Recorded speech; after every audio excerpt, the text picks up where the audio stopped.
ഓം ശ്രീകൃഷ്ണാർപ്പണമസ്തു. എല്ലാവർക്കും നമസ്കാരം. എല്ലാവരും സുഖമായിരിക്കണമെന്ന് വിചാരിക്കുന്നു.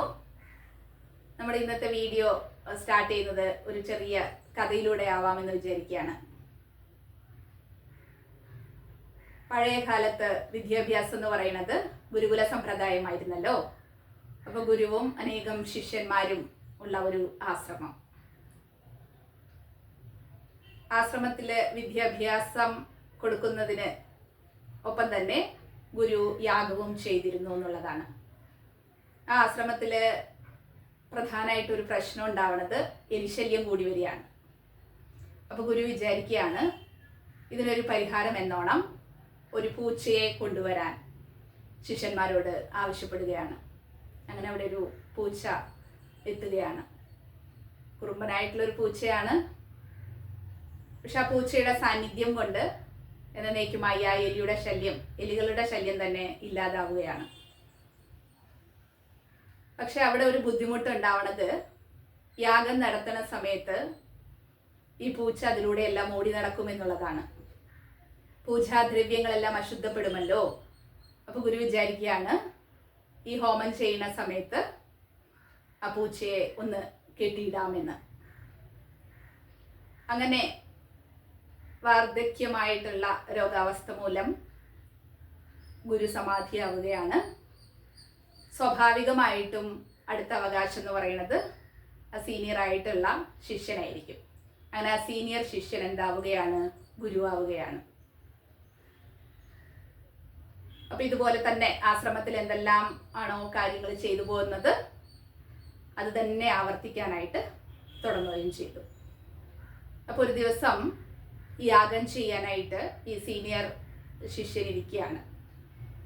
അപ്പോൾ പറയാണ്, ഒരു പൂച്ചയെ കൊണ്ടുവരൂ, എന്നിട്ട് ആ ആശ്രമത്തിന്റെ ആ തൂണിൽ അതിനെ ഒന്ന് കെട്ടിവെച്ചോളൂ എന്ന്.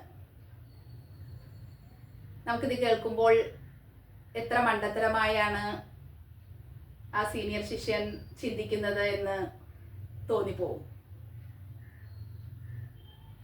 യേശുദേവനും ശ്രീബുദ്ധനും ഭഗവാൻ ശ്രീകൃഷ്ണനും പ്രചരിപ്പിച്ച ആശയങ്ങൾ തന്നെയാണോ നാമും ഫോളോ ചെയ്യണത് എന്നൊന്ന് ചിന്തിച്ചു നോക്കിയാൽ ആ സീനിയർ ശിഷ്യനായിട്ട് നാം പലപ്പോഴും മാറുന്നതായി തോന്നാറുണ്ട്. ഇനി നമുക്ക് ജ്യോതിഷത്തിലേക്ക് കടക്കാം. ഇന്നത്തെ നമ്മുടെ വിഷയം എന്ന് പറയുന്നത് യോഗജാതകം എങ്ങനെയുണ്ടാവും എന്നുള്ളതാണ്. ഒരു കുഞ്ഞ് ജനിക്കുമ്പോൾ ആ ജാതകം കണ്ടു കഴിഞ്ഞാൽ തന്നെ നമുക്ക് മനസ്സിലാക്കാൻ പറ്റും ഇതൊരു യോഗജാതകമാണോ എന്ന്. അതെങ്ങനെയാണെന്ന്, അത് ഡീപ്പായിട്ടുള്ളൊരു സ്റ്റഡി ഇതിന് ആവശ്യമാണ്. നമ്മുടെ ഓരോ വീഡിയോവും വളരെ ബാലപാഠമായിട്ട് ജ്യോതിഷത്തെ മനസ്സിലാക്കണം എന്നുള്ള ഒരു സദുദ്ദേശം കൂടെ ഉണ്ട്. അതുകൊണ്ട് സ്റ്റാർട്ടിങ്ങിൽ ഉള്ള കുറച്ച് പോയിന്റ്സുകൾ നമുക്കിന്ന് മനസ്സിലാക്കാം. ആദ്യമായിട്ട് ഇത് മനസ്സിലാക്കണം എന്നുണ്ടെങ്കിൽ നമുക്ക് ഈ 9 ഗ്രഹങ്ങളെയും 2 ഗ്രൂപ്പിലാക്കിയിട്ട് മാറ്റണം എന്നുള്ളതാണ്. ഒന്ന് എന്ന് പറയുന്നത് ഗുരുവിന്റെ ഗ്രൂപ്പാണ്, അടുത്തത് ശുക്രന്റെ ഗ്രൂപ്പാണ്. അപ്പൊ 2 ക്യാപ്റ്റൻ എന്ന് പറയുന്നത് ഒന്ന് ഗുരു, 2 ശുക്രൻ. അപ്പൊ ഈ ഗ്രഹങ്ങളുടെ സ്വഭാവം മനസ്സിലാക്കുമ്പോൾ തന്നെ നമുക്കറിയാം ബൃഹസ്പതിയാണ് ഗുരുവിന്റെ ആചാര്യനായിട്ട് പറയുന്നത്, ശുക്രാചാര്യരാണ് ശുക്രൻ എന്ന ഗ്രഹത്തെ സൂചിപ്പിക്കുന്നത്. അപ്പൊ എന്തുകൊണ്ടായിരിക്കാം ഇങ്ങനെ എന്ന് ചിന്തിക്കുമ്പോൾ നമുക്ക് വ്യക്തമായിട്ട് മനസ്സിലാക്കാനായിട്ട് സാധിക്കും. അസുര ഗുരുവാണ് ശുക്രാചാര്യൻ. അപ്പൊ ഭൗതിക ജീവിതത്തിന് ഇമ്പോർട്ടൻസ് കൊടുക്കുന്ന, പ്രാധാന്യം കൊടുക്കുന്ന ഗ്രഹമാണ് ശുക്രൻ. അപ്പൊ സ്വാഭാവികമായിട്ടും ശുക്രന്റെ ഗ്രൂപ്പിൽ വരുന്ന ബുധൻ, മന്ദൻ അല്ലെങ്കിൽ ശനി, രാഹു ഇവരെല്ലാം തന്നെ ഭൗതിക ആവശ്യങ്ങൾക്ക് വേണ്ടിയിട്ടുള്ള ഗ്രഹങ്ങളാണ് എന്നുള്ള ഒരു ഗ്രൂപ്പിൽ നമുക്ക് എടുത്താവുന്നതാണ്. അതേസമയം ദേവഗുരുവാണ് ബൃഹസ്പതി. അപ്പൊ ബൃഹസ്പതി എന്ന് പറയുമ്പോൾ ജ്ഞാനകാരകനാണ് ഗുരു. അപ്പൊ ജ്ഞാനം അന്വേഷിച്ചു പോകുന്നവർക്ക് ഏതെല്ലാം ഗ്രഹങ്ങളുടെ സാന്നിധ്യമാണ് പോസിറ്റീവായിട്ട് ഉണ്ടാവുക? സൂര്യൻ, ചന്ദ്രൻ, കുജൻ, കേതു.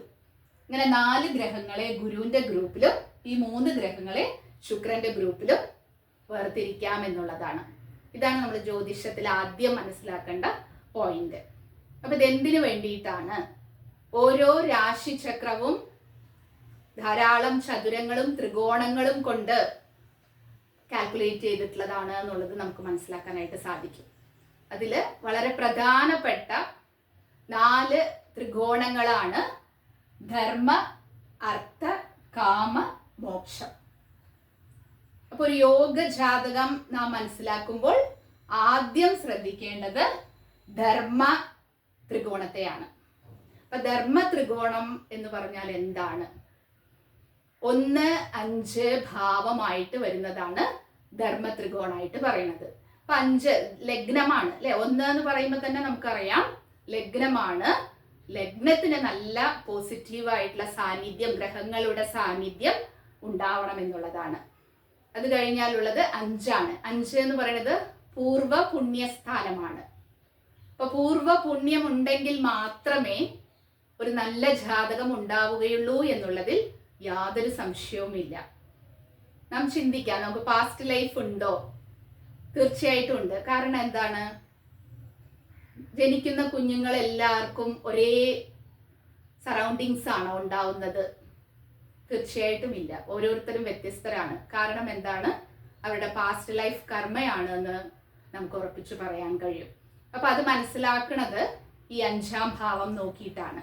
പാസ്റ്റ് ലൈഫിൽ നമ്മൾ ചെയ്തിട്ടുള്ള ഗുണദോഷങ്ങൾ നമുക്ക് 5ാം ഭാവം നോക്കിയിട്ട് മനസ്സിലാക്കാനായിട്ട് സാധിക്കും.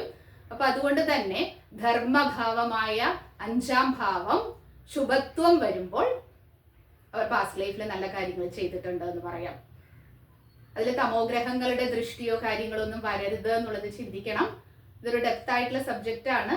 നമ്മളൊരു ലെയർ മാത്രമേ ഇട്ടു പോകുന്നുള്ളൂ. അത് കഴിഞ്ഞാൽ നെക്സ്റ്റ് എന്ന് പറയുന്നത് 5 കഴിഞ്ഞാൽ 9ാം ഭാവമാണ്. അപ്പൊ 9ാം ഭാവം എന്ന് പറയുന്നത് ധർമ്മഭാവമാണ് പറയുന്നത്. കാലപുരുഷന്റെ 9ാം ഭാവം എന്ന് പറയുന്നത് ധനുരാശിയാണ്.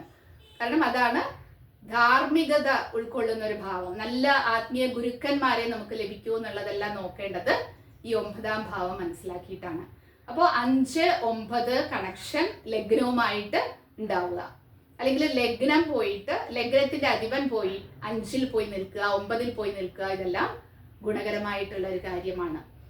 അപ്പൊ ഇത് എങ്ങനെയാ നോക്കേണ്ടത് എന്ന് വെച്ചാല്, ആദ്യം ഇവിടെ ഒരു ലഗ്നമുണ്ട്, മേഢം ലഗ്നം. നമ്മൾ ഗുരുവിന്റെ ഒരു ഗ്രൂപ്പ് എടുക്കുന്നുണ്ട്, ശുക്രന്റെ ഒരു ഗ്രൂപ്പ് എടുക്കുന്നുണ്ട്. അപ്പൊ ഗുരുവിന്റെ ഗ്രൂപ്പാണ് ഇത്. അപ്പൊ ഇവിടെ മേഢ ലഗ്നമുണ്ട്. അപ്പൊ 5ാം ഭാവാധിപൻ എന്ന് പറയുന്നത് സൂര്യനാണ്. 9ാം ഭാവാധിപൻ എന്ന് പറയുന്നത് ഗുരുവാണ്. അപ്പൊ കുജൻ, സൂര്യൻ, ഗുരു, ഈ ഗ്രൂപ്പിലുള്ള 3 പേര്. അങ്ങനെയാണ് ഈ 2 ഗ്രൂപ്പിനെ തന്നെ നമ്മൾ ഡിവൈഡ് ചെയ്യുന്നത്. ഇതിനനുസരിച്ചാണ്. അപ്പൊ ഈ 3 പേരും ഒരുമിച്ച് ഒരു രാശിയിൽ ഇരിക്കുകയോ ഇല്ലെങ്കിൽ അവരവരുടെ പ്ലേസ്മെന്റിൽ നിന്ന് മാറി സ്ഥിതി ചെയ്യുകയോ ചെയ്യുകയാണെങ്കിൽ യോഗജാതകമാണെന്ന് പറയാം. അപ്പൊ അവിടെയാണ് നമ്മൾ 100. ഇത് 3 കാര്യങ്ങളും വളരെ ശുഭത്വമുണ്ട് ഒരു ജാതകത്തിലെങ്കിൽ തീർച്ചയായിട്ടും പറയാം അവർക്ക് ജീവിതത്തിൽ വിഷമങ്ങൾ ഫേസ് ചെയ്യേണ്ടതായിട്ട് വരില്ല. നല്ല 90% മേലെ മാർക്ക് ഉണ്ട് എന്ന് പറയാം. ഇതിൽ 2 ആവുമ്പോൾ ഒരു 70%, 3ൽ ഒന്നെങ്കിലും ലഭിക്കുകയാണെങ്കിൽ ഒരു ഏകദേശം ഒരു 50%. അപ്പം ഈ 3 കാര്യങ്ങളും അശുഭമായിട്ട് വരുന്നവർക്കാണ് ജീവിതത്തിൽ ഒരുപാട് പ്രതിസന്ധികൾ ഫേസ് ചെയ്യേണ്ടതായിട്ട് വരിക എന്നുള്ളത് നമുക്ക് മനസ്സിലാക്കാനായിട്ട് സാധിക്കും. ഈ 3 കാര്യങ്ങൾ ശ്രദ്ധിക്കണം. അതിനോടൊപ്പം തന്നെ ഇപ്പൊ നമുക്ക് 1 കോടി രൂപ ലഭിക്കണമെന്നുണ്ട്. അപ്പൊ ആ ലഭിക്കണം എന്നുണ്ടെങ്കിൽ ആർക്ക് ഫലം ഉണ്ടാവണം?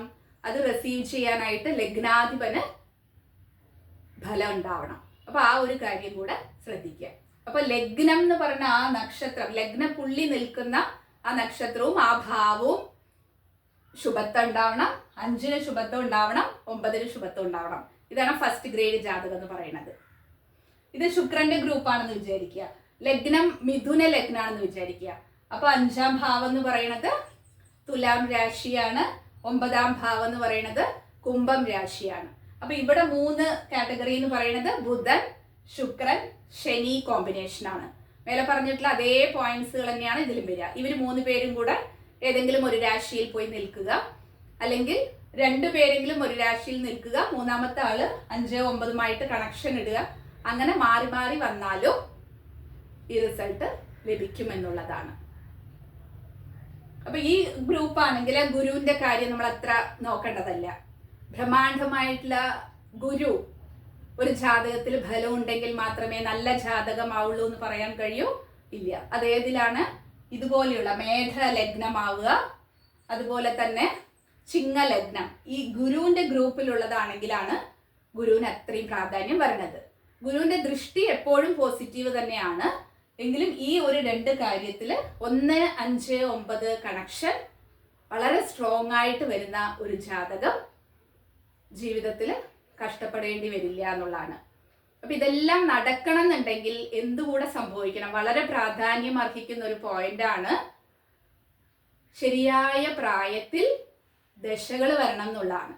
ഇപ്പൊ ഒരു മിഥുന ലഗ്നമാണ്, അപ്പോൾ എന്ത് ദശ ഉണ്ടാവണം?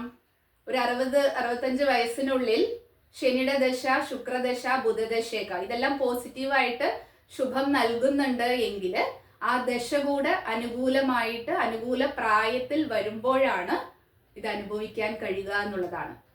ഒരു 50-60 വയസ്സിന് മേലെയാണ് ഈ ദശകൾ വരുന്നത് എങ്കിൽ മെച്ചപ്പെട്ട ഒരു ജീവിതം ഉണ്ടാവും എന്ന് പറയാൻ പറ്റുമോ? പറ്റില്ല. അപ്പൊ ദശകൾ കൂടെ അനുകൂലമാവണം. അപ്പോൾ ഒരു യോഗ ജാതകമാണെങ്കിൽ വളരെ ശ്രദ്ധിക്കേണ്ട കാര്യം എന്ന് പറയുന്നത് ഈ 1, 5, 9 കണക്ടിവിറ്റി ധർമ്മ ത്രികോണം എന്ന് പറയും. അത് വളരെ സ്ട്രോങ് ആയിട്ട് ഉണ്ടാവണം എന്നുള്ളതാണ്. അപ്പൊ അത് പാസ്റ്റ് ലൈഫിൽ നമ്മുടെ ജീവിതത്തെ കാണിക്കും, നമ്മുടെ ധാർമ്മികതയെ കാണിക്കും 9ാം ഭാവം എന്ന് പറയുന്നത്. അതുകൊണ്ട് നമ്മുടെ ജാതകം എങ്ങനെയാണെങ്കിലും നമുക്ക് ചിന്തിക്കാം, ഇനിയുള്ള ഈ നിമിഷം മുതൽ നമ്മുടെ ജീവിതത്തിൽ നല്ല ചിന്തകൾ മാത്രമേ നമുക്കുണ്ടാവുകയുള്ളൂ. മറ്റുള്ളവരെ സഹായിക്കാനായിരിക്കണം നാം മുൻതൂക്കം കൊടുക്കേണ്ടത്. അപ്പം തീർച്ചയായിട്ടും നമ്മുടെ ഗ്രഹങ്ങളുടെ പൊസിഷൻ അടുത്ത ജന്മത്തിലും ഇല്ലെങ്കിൽ നമ്മുടെ വരും വർഷങ്ങളിലെങ്കിലും തീർച്ചയായിട്ടും നല്ല ഗുണങ്ങൾ നമുക്ക് അനുഭവയോഗ്യതയാവും എന്നുള്ളതിൽ യാതൊരു സംശയവുമില്ല. അടുത്ത വീഡിയോയുമായി വീണ്ടും കാണുന്നത് വരെ നന്ദി, നമസ്കാരം.